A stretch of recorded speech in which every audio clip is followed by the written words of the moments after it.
نگران نباشین خانم، هر مشکلی راه حلی داره. تمامی املاک خانواده‌های ثروتمند تو اداره ثبت میشن. بله میدونم. برای همه چی میشه المثنا گرفت. ولی چیزی که برای ما عجیبه اینه که چرا چنین اسنادی باید توی خونمون گم بشه. برای اونم راه حل هست. دستور بدین تمام خدمتکارا رو خوب بگردن. همه خدمتکارامون قدیمی هستن. همشونو میشناسم. به همشونم اعتماد دارم. پس شما بفرمایید من چیکار کنم؟ یکم صبر کنیم. احمد رفته روستا. باید اول مطمئن بشم که مدارک توی روستا جا نمونده. اگه پیدا نشد باهاتون تماس میگیرم. باشه خانم، منتظر تماستون هستم. باشه.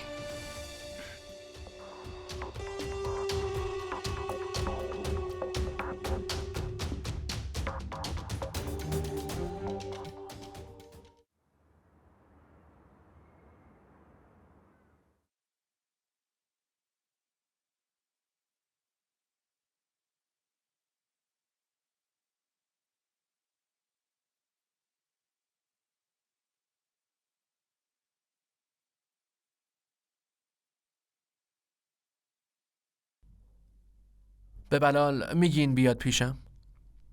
آقا بلال همراه پدر مادرشون رفتن روستا. چی؟ اتفاقی افتاده؟ معصومه حالش خوبه؟ منظورم اینه که حال همه خوبه دیگه، مشکلی نیست؟ بله همه خوبن. دیروز شال خانوم سوخت، آقا اومد خاموش کنه، دستش سوخت. که اینطور؟ کی برمیگردن؟ از کجا بدونم؟ به من خدمتکار که نمیگن کی برمیگردن. شماره‌شونو که دارین، زنگ بزنین بپرسین. راستی حسینا هم باشون رفته.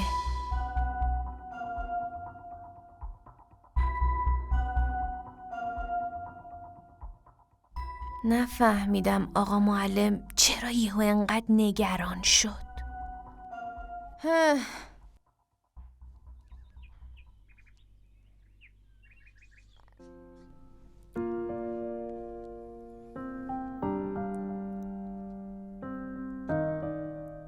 مامان گشنمه، یه چیزی میدی بخورم؟ بلال سر به سرم نذار. بلال لطفا مامانتو اذیت نکن. برو توی آشپزخونه، حسینا بهت غذا میده. باشه بابا، بعدش هم به دوستم میگم واسم پاستا درست کنه.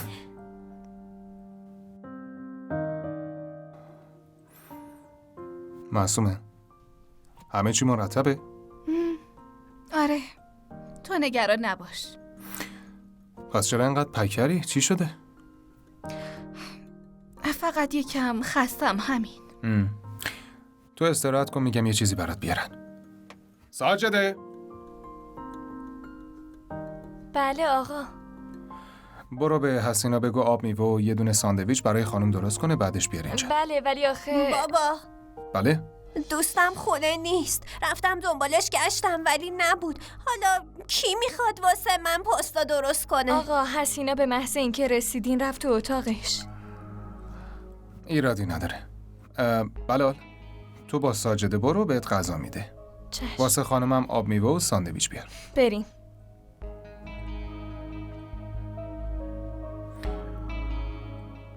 تو یکم استراحت کن، برات آب میوه تو میارم. باشه؟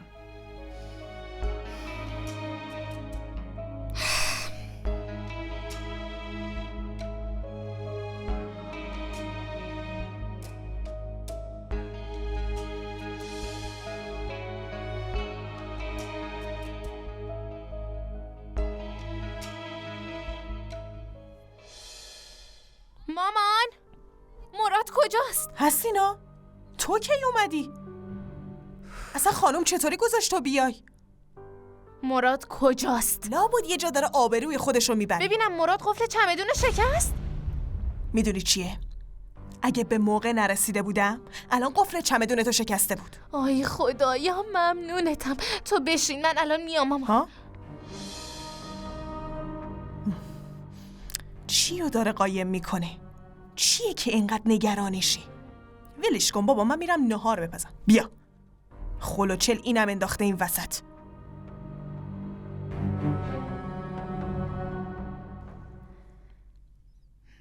ساجده، بله. حسینه بهترین دوستته نه؟ آخه چی بگم خانم؟ آدم ممکنه در مورد بعضیا اشتباه کنه. منم اوایلش دوستش داشتم خانم، اما چی؟ آخه من چجوری بگم خانم؟ اون دختر آبزیر کاهیه، همیشه از پشت خنجر میزنه، مثل مار میمونه. دستتو تو آرنجم تو عسل بکنی بازم دستتو گاز میگیره. با تو هم همچین کاری کرده؟ جونم براتون بگه خانم جان، اصلا انگار طاقت دیدن خوشحالی کسی رو نداره. خیلی حسوده. زندگی منو قبل از اینکه شروع بشه نابود کرد. مردا همشون بی‌وفان خانم. هر چقدرم مراقبشون باشی بازم خیانت میکنن. شوهر منم یکیشون. زندگی و همه چی رو ول کرد، رفت دنبال عیاشی کردنش. شما هم با هم مراقب آقا باشین. حسینا خیلی زرنگه. باید آقا رو ازش دور نگه داری. آقا اینطوری نیست. آقا احمد وفاداره. بیشتر از چشام بهش اعتماد دارم.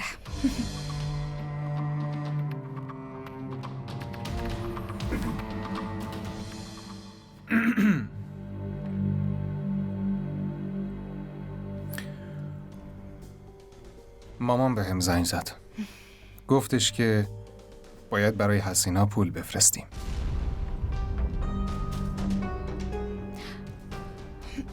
باشه بفرست. من اعتراضی ندارم. باشه.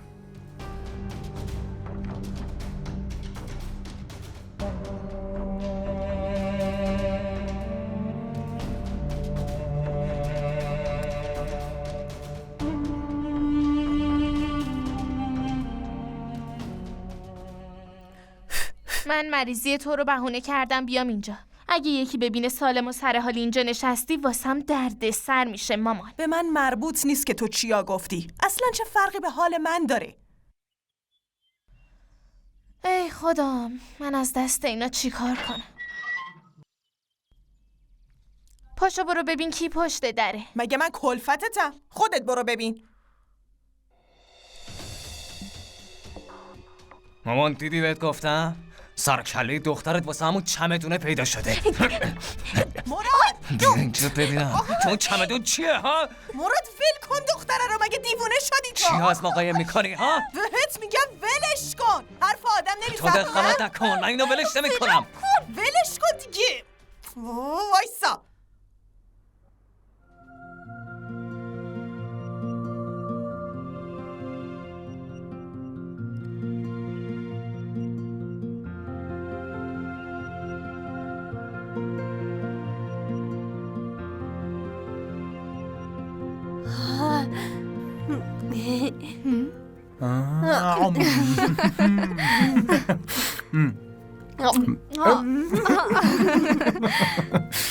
پس کی به من میده؟ نه. اگه حالت خوب نبود لازم نبود بیای. من خودم میرفتم. نه، بالاخره بعد از یه مدت طولانی داریم با هم میریم سفر. خیلی بهمون خوش میگذریم. ببین بلالم حالش خوبه، داره بهش خوش میگذره. بابا اون بازار رو ببین.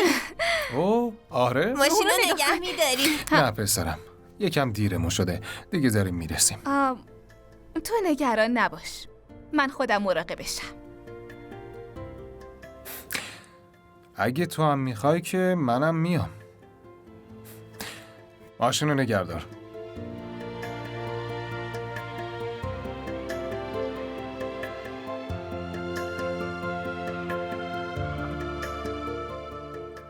بیاین.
سلام، ببخشین آقا. میدونین خونه حسینا کجاست؟ بله.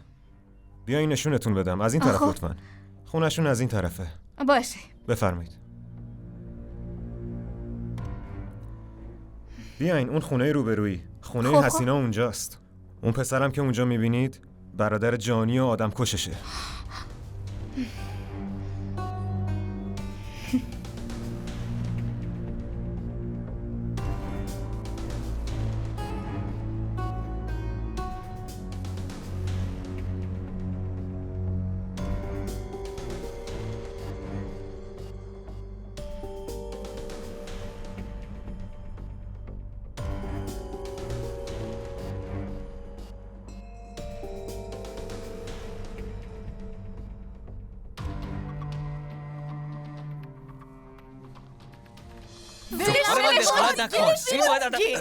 اگه ولش نکنی زنگ میزنم پلیس بیاد. تو فکر کردی کی هستی تو مسائل ما دخالت کنی؟ بزن به چک.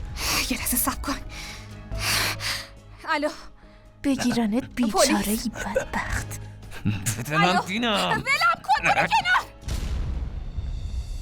مراد بهش بگو بس کنه. مراد چطور جرأت میکنی بزنی من نزدیک شی؟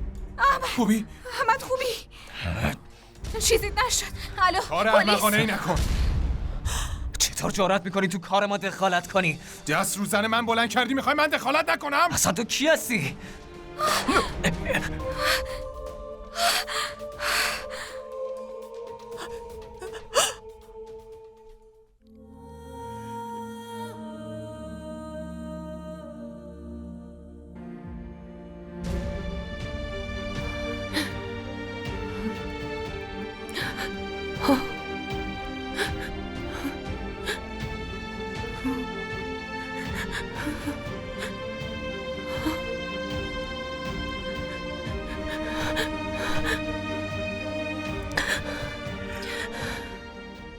بله خانم.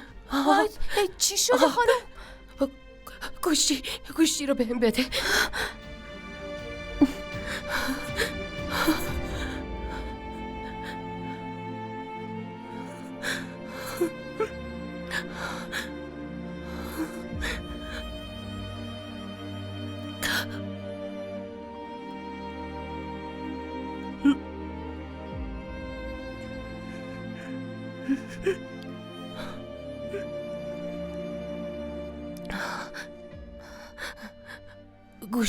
گوشیمو بده.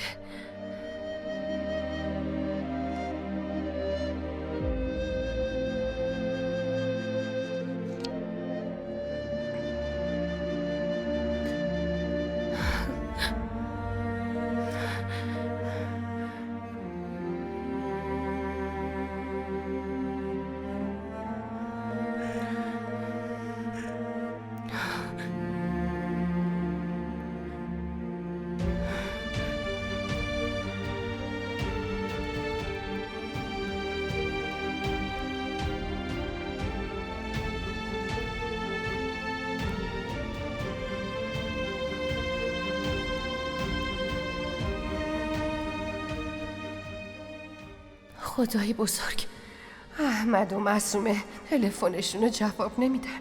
خدایا خودت نگهدارشون باش، خودت حافظشون باش. خدایا.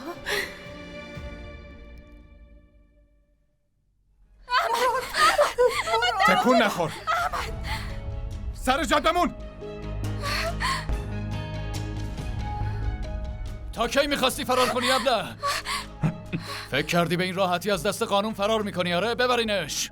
ای وای بچم. مراد ولم کنین. جناب سروان این اسلحه‌شه.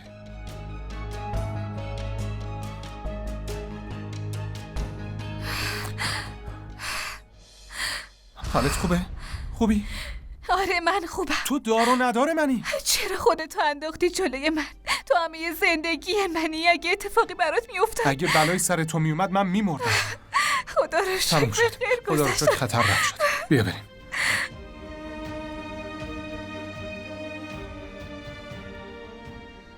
اینقدر بچم نکن. بچت آدم کشه. تو برو نگران بدبختی‌های خودت باش. میتونستن ما رو هم دستگیر کنن.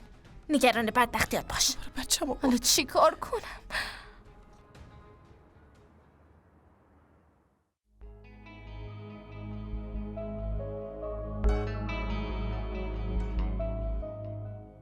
زانو زدن به معنی تسلیم شدن نیست. یه وقتایی باید قدم اشتباه برداری تا به هدفت نزدیک بشی. میگم خانم جان، اومدم اینجا ازتون تشکر کنم. شما منو از دست مراد نجات دادید. خیلی ازتون ممنونم. وظیفه‌ام بود. طاقت دیدن خشونت کسی رو ندارم. هر کس دیگه ایم جای تو بود همین کارو براش انجام میدادم. معصومه، بله. زود باش آماده شو، باید بریم. باشه تموم شد، الان میام.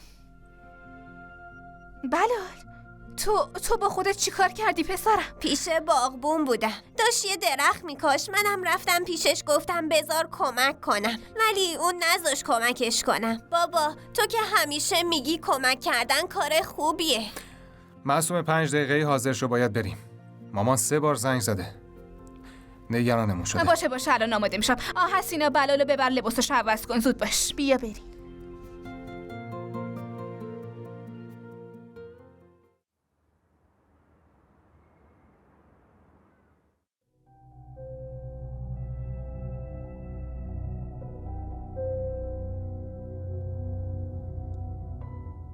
اتاقشو بگرد. چی؟ خانم جان من بگردم؟ چی بهت گفتم؟ یه هایی روستا رفتن حسینا بی دلیل نبوده. شانو زود باش، وسایلشو بگرد برجام. باشه خانم، الان اتاقشو میگردم. اینو بگیر، راضیت میکنم. برو دیگه.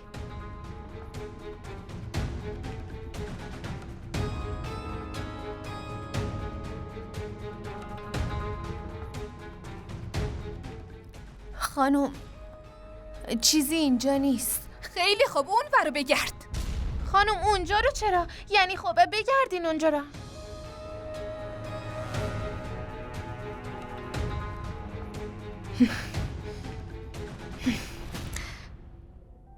معصومه خانم اینجام چیزی نیست. بشین خوب بگرد. کاری که بهت گفتم انجام بده. معصومه خانم این کیفشه. باز کن بگردش دیگه.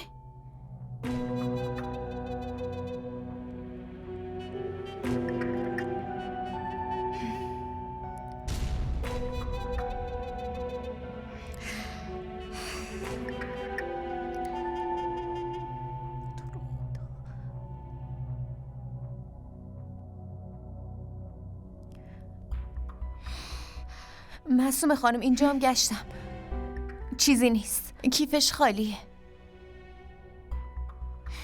ای بابا خوب باز کن بگردش دیگه.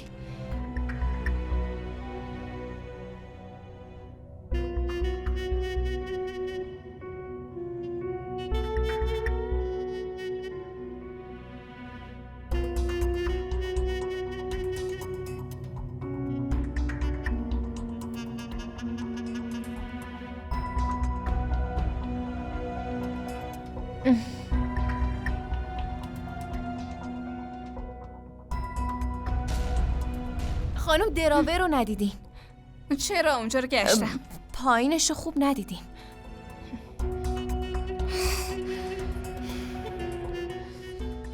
گفتم که گشتم.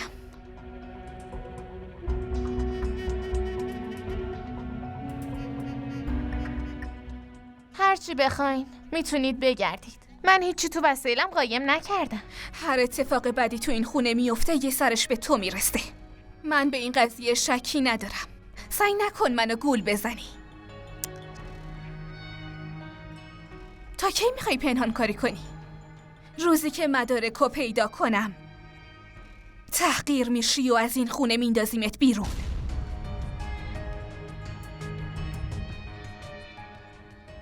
اینو یادت باشه. باشه خانم.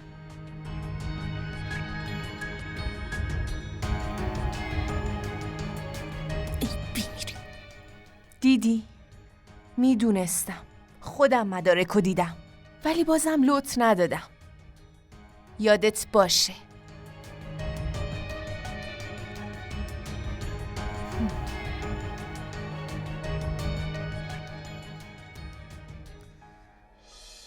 خیلی پیگیرم شده.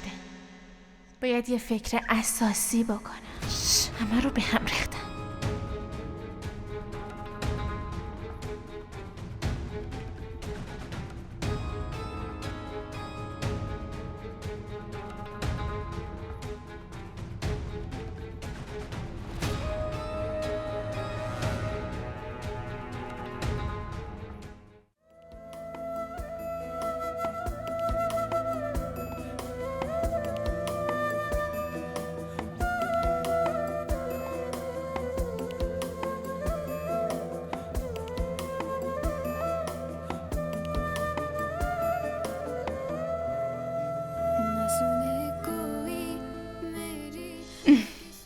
سلام آقا فراز.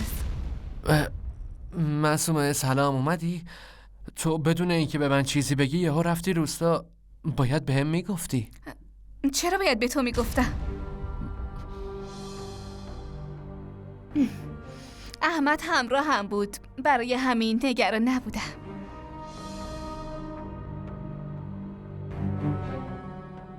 میدونم بودن احمد کنارت باعث میشه همه چیزو فراموش کنی، ولی حواست باید به دوستات هم باشه. نمیدونی چقدر نگران شدم وقتی بدون اینکه بهم بگی پا شدی رفتی روستا. فراز، اگه بخوای اینطوری نگران همه باشی، کی میخوای رو خودت تمرکز کنی؟ بشین. الان میگم چای بیارن.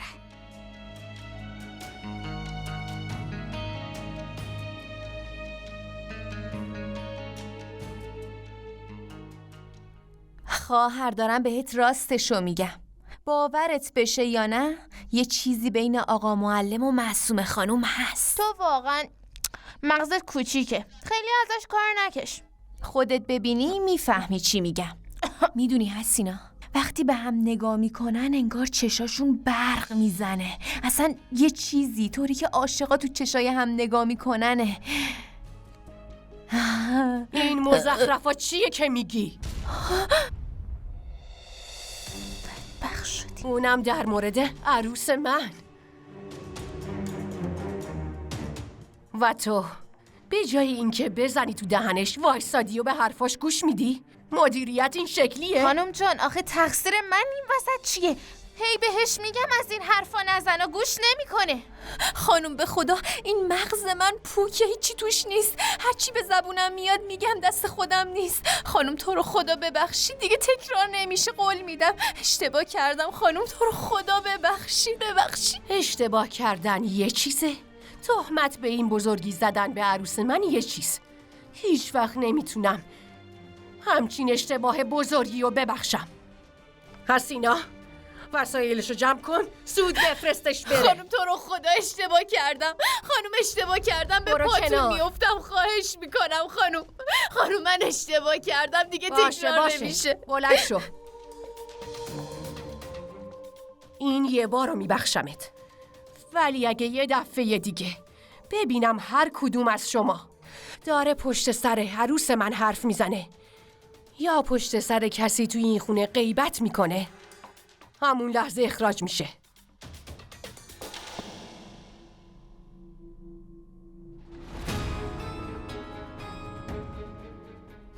به چی نگاه میکنی؟ بیا منو بخور.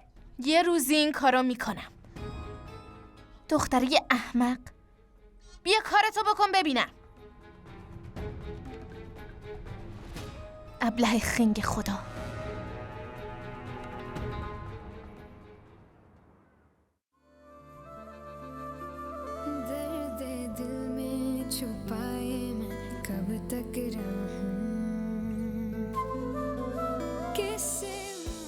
تو بدون اینکه به من چیزی بگی یهو رفتی روستا.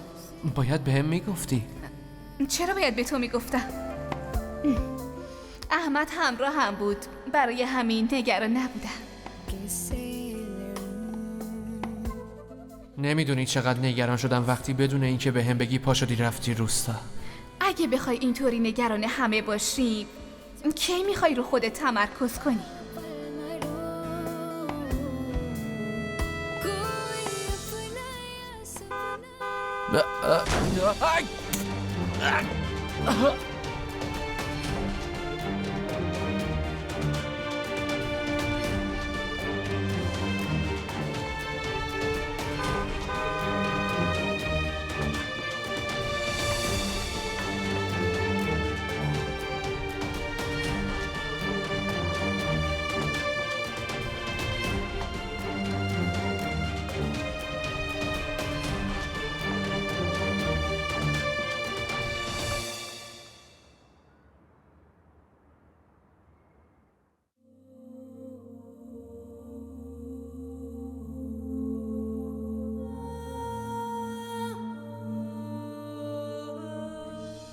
دکتر، حال فراز چطوره؟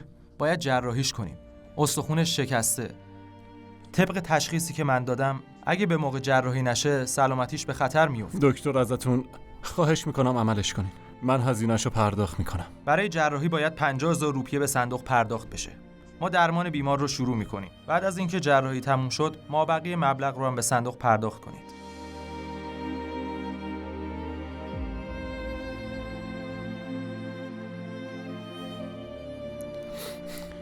خدایا، من فقط 50,000 روپیه رو دارم. باقیشو از کجا بیارم آخه؟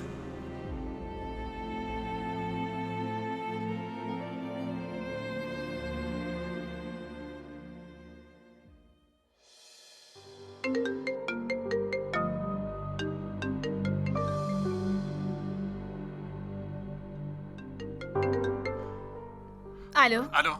معصومه، فراز تصادف کرده. چی؟ چطوری؟ نمیدونم، ولی اگه به موقع عملش نکنن ممکنه جونش تو خطر باشه. الان خودمو میرسونم. گفتی کدوم بیمارستانه؟ بیمارستان سین سیتی. عجله کن لطفا، فقط بیا. باشه الان میام. کیفم کجاست؟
فراز کجاست؟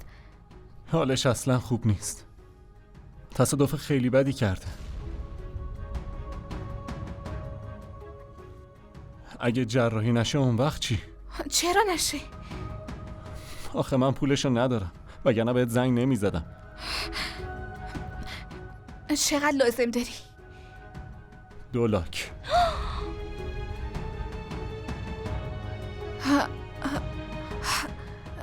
ببینم اینجا خودپرداز هست؟ آره، یه دونه طبقه پایینه. باشه با هم بیا. آره بریم.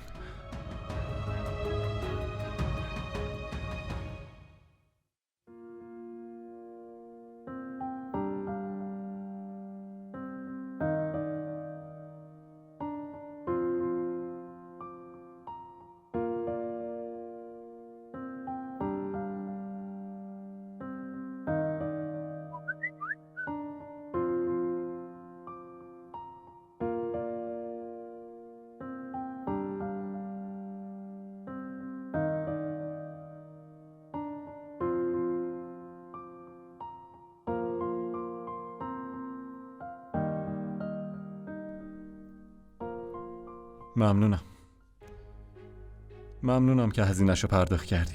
اگه تو نبودی شاید شاید فراز الان زنده نبود. اگه منم نبودم خدا از یه راه دیگه کمک میکرد.